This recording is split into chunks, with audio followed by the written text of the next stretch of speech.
tenemos los antígenos A y los antígenos A, B, C los de clase 1 y los de clase 3 no tienen importancia, y los de clase 2, que son los de R y de Q, que son muy importantes en la donación. ¿Qué significa esto? Que estos locus te determinan qué antígenos tienes tú. ¿Cuáles tus antígenos?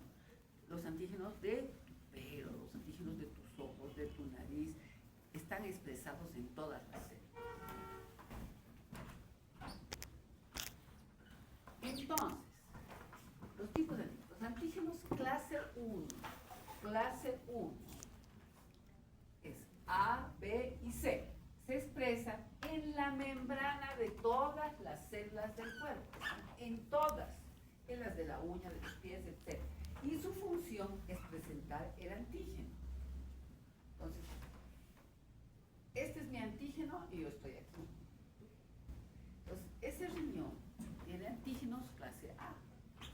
Cuando entra al cuerpo del receptor, el receptor está mirando un antígeno. Es un cuerpo extraño clase 1 que están en todas las células de ese riñón. Entonces, si no hay compatibilidad, el receptor va a producir rápidamente anticuerpos contra ese antígeno, clase 1. Y luego los clase 2, que son súper importantes, que son los IDR de P y de Q, que son súper importantes, se expresan en los linfocitos B, en los monocitos, en las células endoteliales. Y su función es presentar los antígenos extracelulares. Por ejemplo, entre una bacterita, él lo presenta. Entonces, entre el riñón, antígeno extraño, lo presenta con sus antígenos.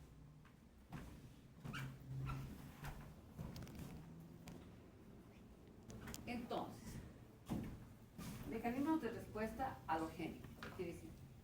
Especies de la misma van a producir respuesta a un cuerpo extraño, que es el riñón en este caso. La incompatibilidad HLA puede provocar una proliferación y activación de los linfocitos TD4, TCD4 y CD8 en el receptor. Obvio, está produciendo anticuerpos contra un cuerpo extraño, con activación concomitante de producción de haloanticuerpos, que son linfocitos B, y esto da lugar a un rechazo humoral y celular del linfocito. Pues el receptor produce anticuerpos y ataca con toda su fuerza al injerto, a menos que tú suprimas esa respuesta inmunológica. Por eso es que los primeros trasplantes no funcionaron, porque los anticuerpos produjeron rechazo. Entonces, tenemos tres tipos de rechazo: hiperagudo, agudo y crónico. Ahora vamos a ver qué significa esto. Entonces, esta es la inmunología del rechazo. El rechazo celular es mediado por linfocitos que reaccionan a los antígenos HLA expresados en el órgano trasplantado. Hemos visto a los HLA tipo A, tipo 1 y tipo B. Ok, entonces, ¿qué pasa? Este es el riñón. Hemos abierto los campos. Ya hemos trasplantado y hemos abierto los campos. Está entrando la sangre del receptor al riñón trasplantado. Entonces, los anticuerpos anti-HLA preformados, que ya tiene el receptor, en el receptor penetra en el injerto tras el descampe. Rápidamente. ¿Qué pasa después? Las células endoteliales del injerto expresan sus antígenos. ¿Por qué? El riñón está expresando sus antígenos en el endotelio. Este es el endotelio. Luego, 3. Los anticuerpos se unen. Estos anticuerpos que han entrado aquí, aquí están, se unen a estos antígenos. Rápidamente. Luego, si los anticuerpos fijan el complemento, se inicia la actividad. Y finalmente, toda la respuesta de activación del complemento y inflamación. 5. El complejo de ataque de membrana del complemento y las células centrales se depositan plaquetas y favorecen la formación de trombo. Resultado final, se taparon los vasos y el injerto se perdió. Y esto es en todos los vasos, no es en la arteria grande, sino es micro.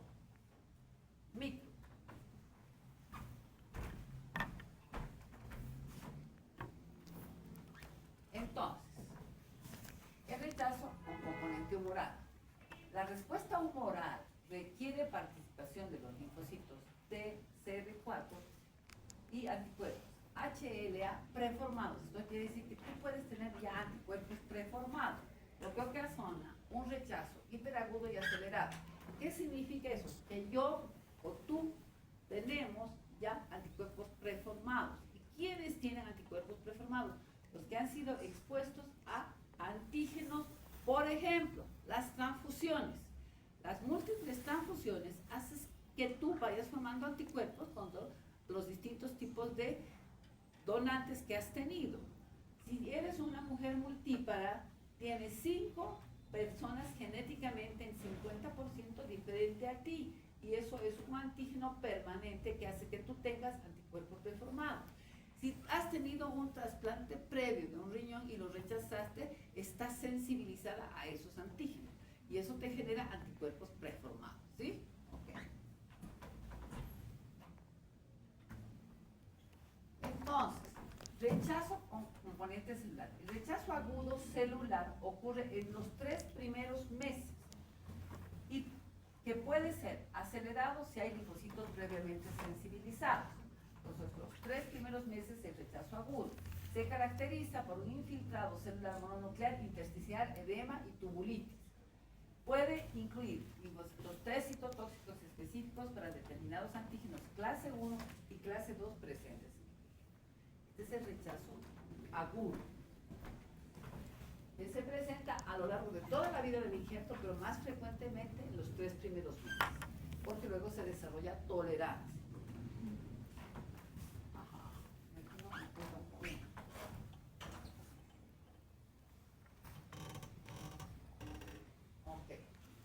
Entonces, ¿cómo yo puedo prevenir el rechazo? El rechazo lo puedo prevenir haciendo pruebas como control de anticuerpos anti-HLA a través del PRA y la prueba cruzada. ¿Qué significa el PRA? El PRA significa poner el suero del receptor frente a 100 donantes, suero de 100 donantes. Entonces se hace una respuesta, y el porcentaje de positividad, por ejemplo, yo pongo el suero tuyo frente al que eres el receptor y todos ustedes son sus donantes. Entonces yo mido a cuántos de los donantes que estás aquí tú eres sensible, aglutinas esas cosas. Si aglutinas contra todos, quiere decir que estás altamente sensibilizada, tienes muchos anticuerpos preformados y tu posibilidad de tener un donante es muy chiquitita. Y por eso pasas en la lista de espera al primer lugar, porque si por casualidad te aparece una prueba cruzada negativa, es tu oportunidad. ¿Qué significa la prueba cruzada? La prueba cruzada significa poner el suero del receptor contra el del donante exclusivamente. Debería ser negativa. Puede ser que tengas compatibilidad en todo y esté perfecto, pero si la prueba cruzada te da positiva, está contraindicado, porque ya tienes anticuerpos y vas a ir al rechazo hiperagudo. Entonces, una contraindicación formal. Entonces, esta es la forma de prevenir los rechazos y tienes que hacerlo. Son carísimos, cuesta 12,000 bolivianos realizar estas pruebas. Lo hace Celades y lo hace muy bien por citometría de flujo. Antes era más rústico. Entonces, ¿qué es el rechazo crónico? El rechazo crónico es la causa más importante de disfunción del riñón que se produce en el largo plazo. Hay un aumento gradual de la creatinina hasta la pérdida del injerto. No hay ninguna opción de tratamiento. Es un deterioro gradual e irreversiblemente e histológicamente se caracteriza por atrofia tubular, fibrosis intersticial e engrosamiento fibroso de la neoíntima de las paredes arteriales. Aquí no hay nada que hacer. Hay que tratar de llevar a estos pacientes en forma crónica tratando de enlentecer la progresión de la enfermedad renal, dejas la inmunosupresión de base, pero los vas siguiendo hasta que llega el momento en que el riñón no funciona y entra nuevamente en terapia de sustitución renal y puedes esperar a un segundo tratamiento. ¿Ok? Según la clasificación de Van, es fibrosis intersticial y atrofia tubular, no hay tratamiento.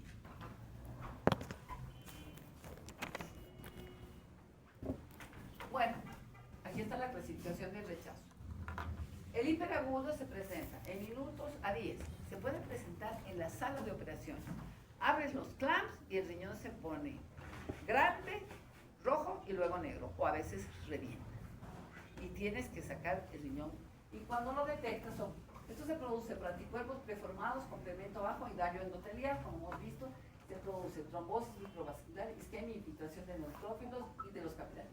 La conducta, sacar el nefrectomía. El agudo puede presentarse en los 3 primeros meses, en la primera semana, segunda semana. Es un infiltrado celular con leucocitos, forma vascular con anticuerpos, forma celular en el túbulo con nefritis intersticial.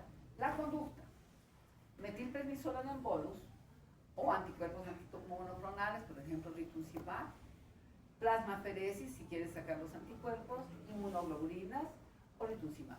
Entonces, eso va a depender de la respuesta. Tú tienes, el paciente te sube la creatinina de 1 a 1.2. Así tan poquito. La repites, ves niveles de ciclosporina, niveles y ves. Confirmas rechazo, haces una biopsia, estás en presencia de un rechazo agudo. Si es muy agresivo, si es no agresivo, puedes entrar con corticoides solamente y va bien. Si responde bien, si no responde, puedes hacer plasmaferesis si es muy agresiva, rituximab o combinación de cada uno de ellos. Pero tiene que ser rápido. Por eso es que el paciente trasplantado se sigue. Los primeros 3 meses, cada semana tienes control, luego cada 15 días, luego cada mes. Y toda la vida cada mes. El caso crónico se presenta en meses o años, es humoral y celular, tiene la íntima de la arterial engrosada y atrofia tubular y glomerulopatía.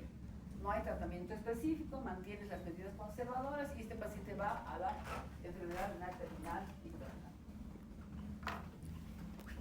Bien, la prueba cruzada ya hemos hablado y qué significa, así que no la voy a repetir.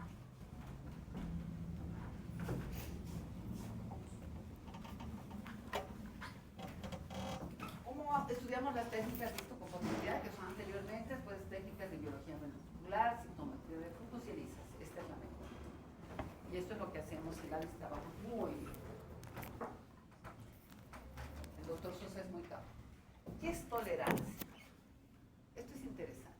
Ojalá pudiéramos desarrollar tolerancia. La tolerancia inmunitaria es el estado de falta de respuesta a antígenos específicos derivadas de proteínas extrañas. O sea, el riñón es un extraño y yo desarrollo tolerancia y no lo rechazo sin inmunosupresión. Maravilla, ¿no? Ok. La tolerancia, el principal mecanismo de la autotolerancia es la eliminación de linfocitos T potencialmente autorreactivos en un estudio de maduración en el timo en un proceso de selección negativo. Es la aceptación de un órgano halogénico sin inmunosupresión. Por ejemplo, ¿qué significa que yo hago? Los trabajos iniciales experimentales se hicieron en ratas, rata A y rata B. Pequeñitas, a la rata A le saco antígenos de un riñón y se lo pongo en el timo de la rata B. Dejo que crezca. La rata B, que tiene los antígenos, los incluye como suyos y años después le produzco una insuficiencia renal a la rata B y le pongo el riñón de la A y no hace rechazo. ¿Por qué? Porque ha incluido esos antígenos como suyos y los reconoce en la edad adulta. Ha madurado y es parte de sus antígenos y eso se llama tolerancia inmunológica. Ahora, eso no lo puedes hacer en humanos. O sea, tendrías que no saber quién y cuál y quién va a ser el donante y el receptor. Entonces hay técnicas actuales que se están desarrollando en tolerancia inmunológica. Hay algunos pacientes que desarrollan tolerancia inmunológica. Yo recuerdo mucho una paciente que dejó de tomar los inmunosupresores porque en aquel entonces se usaba una dosis muy alta de corticoides y ella tuvo una meningitis por aspergillus, criptococo y tuvo una necrosis aséptica de cadera por las dosis altas de corticoides. Entonces decidió que no tomaba más sola y no rechazó. Ella desarrolló tolerancia inmunológica. Eso no es lo habitual. El paciente deja de tomar los inmunosupresores y presenta rechazo. Entonces, todavía esto está en pañales en relación al desarrollo real de la tolerancia inmunológica. que podamos buscar en los trasplantes. Entonces, ¿cómo se estudia la compatibilidad? Grupo sanguíneo. Es la misma que en la población general para confusión. El HLA, que ya les he dicho que detectamos el tipo A, el antígeno, los HLA A y 2, la prueba cruzada y el BRAF. Esto tiene que tener siempre un receptor lunar. Ya estamos terminando para los que están durmiendo. ¿Cuál es el objetivo del tratamiento inmunosupresor? Es prevenir el rechazo del injerto. Número 1, eso es lo esencial. Pero esto va unido a disminuir el riesgo de infección. Porque si te das una inmunosupresión muy agresiva, el paciente no se va a morir por insuficiencia renal, se va a morir por sepsis. ¿Okay? Y disminuir el desarrollo de neoplasia. ¿Por qué? Porque la inmunosupresión también disminuye las células killer. Entonces hace que estos pacientes a lo largo de la vida, después de 10 y 15 años, presentan una alta incidencia de cáncer. Piel, linfomas, tiroides, etc. Entonces, quien sigue trasplante sabe que cada año tiene que pesquisar en estos nutrientes, revisar la piel. Bueno, yo tuve una paciente que vivió 25 años consultada y presentó 3 tipos de cánceres durante su... y no se murió de cáncer. Todos los controló y se murió de otra cosa, una neumonía. Tengo una paciente de 75 años, le donó su riñón su hijo hace 25 años y ha hecho cáncer de piel, cáncer de colon y está viva. Ya está viejita. Así que sí hay. Ok. Los esteroides son la base del tratamiento. Hoy en día menos, o sea, se ha tratado de bajar lo más posible los esteroides por los efectos colaterales, pero siguen siendo el puntal muy importante. Tiene una gran potencia antiinflamatoria, son potentes inmunosupresores a través de la supresión de la inmunidad celular e inhibición específica de la producción de anticuerpos. Eso es lo básico. Tú empiezas el trasplante y empiezas con poros de metilprednisolona altas, de 1 gramo diario por 3 días y luego con prednisona a 1 miligramo por kilo de peso y empiezas a bajar. Es alta la dosis. Son el pilar fundamental del tratamiento inmunosupresor, sobre todo los 3 primeros meses.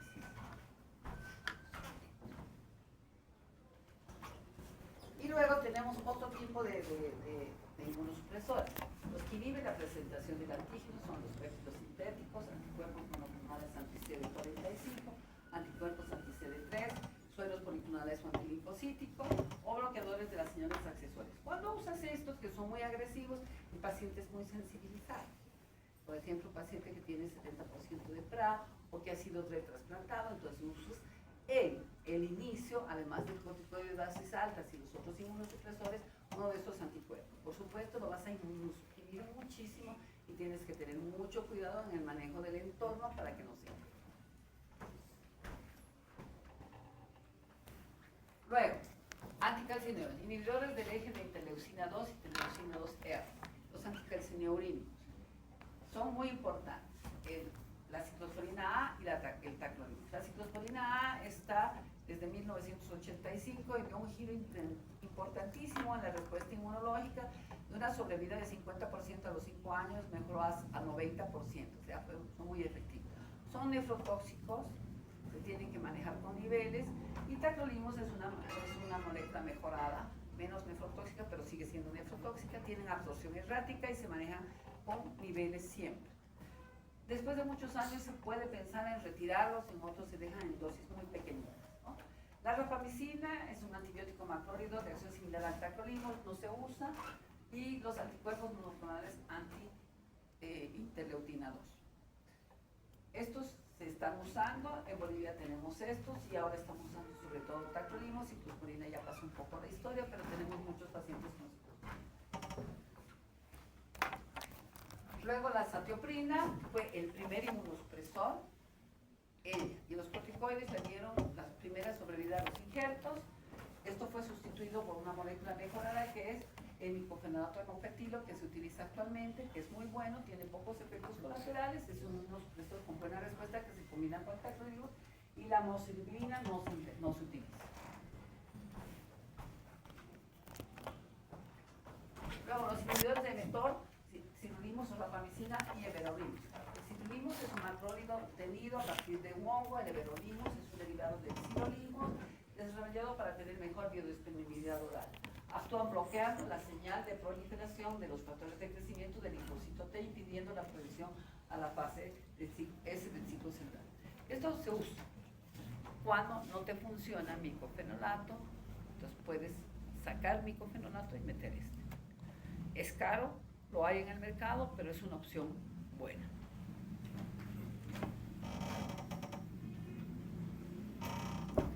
Inhibición de la síntesis de las inhibidinas, como el beraquinar sódico, inmunosupresores de acción compleja, como los corticoides, la leflunomida, que no se usa sino a artritis reumatoide y no tratable, y la desoxiperualina tampoco la usamos. De aquí,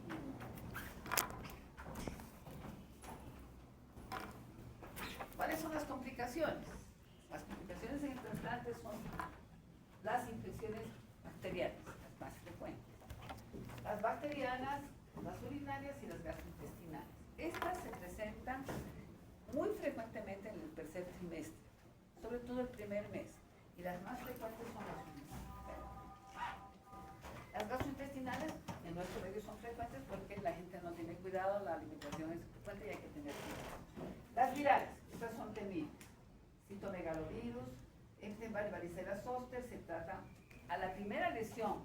Pueden haber tenido los pacientes varicela, que da inmunidad de toda la vida, pero como están inmunosuprimidos, pueden volver a tener. Y la varicela tienes que tratarla rápidamente porque si no te hace una neumonía y te mata al paciente.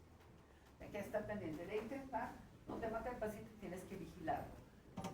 El citomegalovirus es causa frecuente de pérdida de linfático. Tienes que tener vigilancia y ver cómo están sus anticuerpos, si sospechan, y se trata con valganciclovir por 6 meses. Muy caro, se trata. Y se estudia si el donante es positivo, si el donante es negativo, tiene una serie de cosas. Y el poliomavirus, que es un virus mala gente, te produce intrusión celular, no tiene tratamiento. Y es un riesgo, porque si tú detectas poliomavirus, o que es virus BK, y es causa de elevación de la creatinina, tienes que bajar la inmunosupresión, porque si no se lo va a comer. Pero bajarle la inmunosupresión pones en riesgo que el paciente desarrolle trasplante, pero no hay otra forma de manejarlo, porque no hay ningún antiviral específico. Y es bastante frecuente. Y los hongos, Candida o aspergillus, que pueden aparecer en cualquier momento, sobre todo en la fase más grande de inmunosupresión, que deben ser tratados inmediatamente.